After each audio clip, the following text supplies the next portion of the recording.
Mario has been a gaming icon for decades and has been in more games than can be counted, although no year in recent memory has gone past without some type of Mario game being released.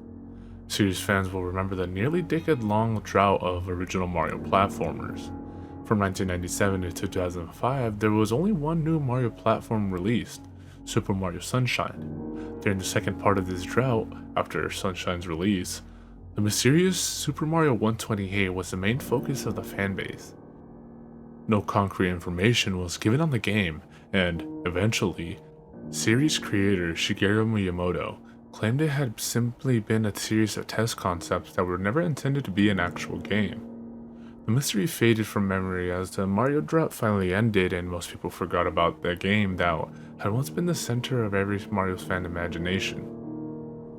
The Mario drought corresponded with a bad era for Nintendo in terms of console sales. The Nintendo 64 and GameCube did not have the financial success of the earlier Nintendo Entertainment System and Super Nintendo, or the later Wii. For a very proud company that relied solely on video games to make money, this was quite upsetting for the higher-ranking employees that were attached to the company and felt the success or failure reflected on them personally.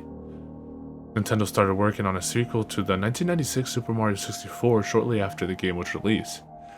But during the late 90s, it became clear that Nintendo was not winning the console war. The Super Mario 64 sequel was restarted from scratch, since the company believed that it was not a substantial enough improvement over the original to turn the tides of the market battle. Seeing the generally more realistic and violent games on Sony's PlayStation, the market leader, Nintendo was considering making a Mario that was closer in tone to what the public seemed to want.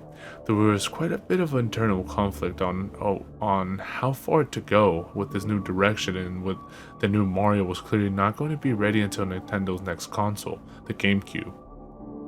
The only hint of this that was released to the public was a comment by Miyamoto that he thought Mario and Luigi should act more like grown-ups in their games for the then soon-to-be released GameCube. The new Mario project was ultimately split into two games, Luigi's Mansion, which reflected the darker tone that many felt the series should turn to, although it was still toned down quite a bit compared to what some Nintendo executives and developers wanted, and Super Mario Sunshine, which went in the complete opposite direction. Both were released within a year of the GameCube, and Nintendo felt confident that their new system and Mario games would return them to their former glory as market leader. As those familiar with gaming history know, they didn't. The GameCube did even worse in the market share than the Nintendo 64, and the mass market's taste shifted even more towards violent, realistic games. During this period, the somber mood at Nintendo intensified and the darker Mario project was revived, this time codenamed Super Mario 128. It isn't clear exactly what happened at Nintendo during this period. As we know, nothing called Super Mario 128 was ever released or publicly shown. The source that revealed the internal strife at Nintendo during the later N64 era refused to discuss what was happening during the time of the GameCube's failure, but released a prototype of Super Mario 128 online that can be played on the Wii Homebrew channel. The following is a recollection of my time playing it. The game was clearly an early beta. The title screen was nothing but a white text saying Super Mario 128 against a black background. There was no options menu or save file selection either. After the title screen, the game started. Bowser's laugh from Super Mario 64 looped in the background while a plain text box displayed this dialogue. Mario, I have taken Princess Peach and she will not live to see the sunrise tomorrow unless you take her place. You know what to do and where to go.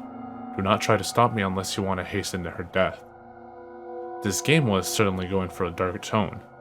After I made the text box go away, I was thrust right into the gameplay.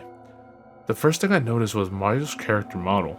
His body was as detailed as in Super Mario Galaxy, although a little bit more realistically proportioned, but his head was taken from his Super Mario 64 character model. Obviously his design wasn't yet finished. The setting was a sky level. There were some simple platforms floating in the air. The rest of the area was just blue sky with several clouds scrolling in the background. The clouds seemed more realistic than the usual cartoony puffs in Mario games. They were quite graphically impressive. There was no music or full voice samples from Mario, but there were sound effects / grunts when he jumped. The jumping was more subdued than in other Mario games. Mario didn't jump as high as he usually did and had little control over his movement in the air. The different types of jumps in every 3D Mario weren't present. I played through the level. There was nothing especially notable about the gameplay.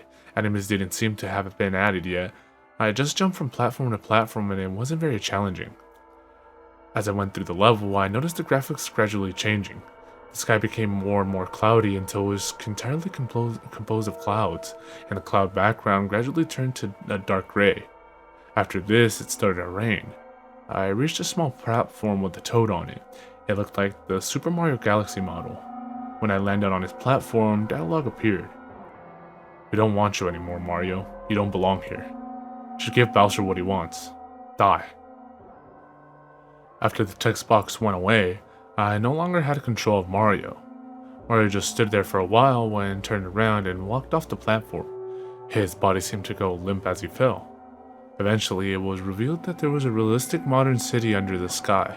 The building looked neglected, but there was people on the street. Mario hit the ground with a realistic sounding thud, but he didn't explode or show any visible wounds. He just lay there. The people in the city just kept walking by, ignoring Mario, although I thought I saw a few glance at him with cold, somewhat angry expressions. This went on for a few minutes and eventually, people stopped appearing. Mario got up. I was back in control, but he couldn't jump at all and had a reduced walking speed. The large buildings of the city didn't appear to be interactive, so I just kept walking down the street for a while. Eventually, I found a small house that seemed out of place among the larger buildings. When I approached the door, Mario opened it. The screen went white and some black text appeared. House of Torn Memories. This seemed to be the level title. When I pressed the button, the screen faded back to Mario. He was inside the house from before. Every scene seemed bigger than it should. It wasn't gigantic, but scaled Mario as if he was a very small child. The house was filled with normal objects covered in dust and signs of neglect. There were no people on the ground floor, just things like broken lamps and rotting food. I found a door that opened a set of stairs going down, leading to a basement. In the basement, I found a dilapidated couch and a broken TV. However, what really caught my attention was on the couch. Two skeletons that appeared to be children, judging by their size. Due to the scale of the house, they were still larger than Mario. I was starting to get really disturbed by now. How had a Mario game containing this been programmed to this extent? I went up to the skeletons and tried pressing buttons to interact with them on the TV, but nothing seemed to happen. I was about to turn around and look elsewhere when I was nearly scared to death by a deafeningly loud crash coming from the game. What appeared to be Bowser seemed to have broken through the floor from below and landed in front of Mario. I say it appeared to be because this was nothing like the way Bowser was usually rendered. The reptilian monster in the game had Bowser's basic brownish yellow and green color pattern, but looked far more threatening than any Bowser model I have seen before. It was not proportioned like the Bowser I knew. Its arms and legs were far longer in relation to its body and ended in razor-sharp claws. The green shell didn't look like it had spikes glued on. They were more jagged and organic looking with the same dark green color and the rest of the shell had. The face had small but intense pure black eyes and a mouthful of jagged teeth that took up far more of the face than it should have. Mario was cowering in fear from this thing. A dialogue box appeared. "You've kept me waiting long enough, Mario. I will taste flesh soon. Will you finally surrender, or does Peach have to die?" I still didn't have control. Mario just stood there, shivering for several seconds before nodding his head. Bowser impaled Mario with his claws. There was no blood, but it was clear from the animation and sound effects that the sharp digits of Bowser's hand had gone through Mario's body. In one swift motion, Bowser dragged Mario up to his face and bit his head off.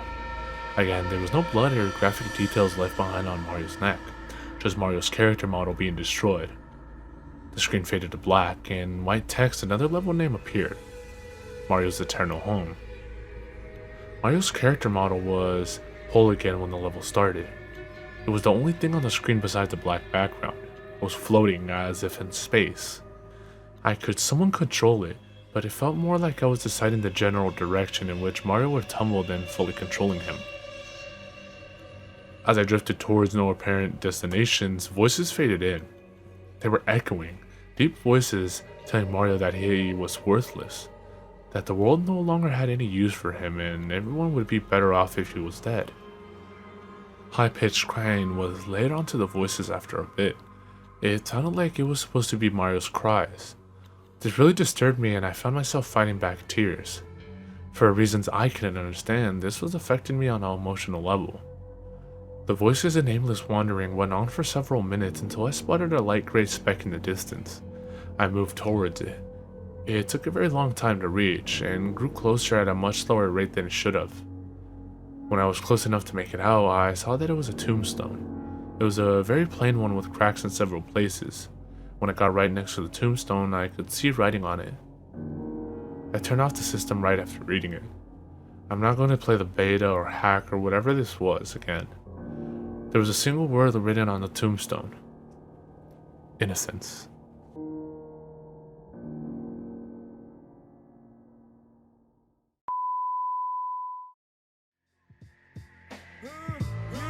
Big up to all my peoples.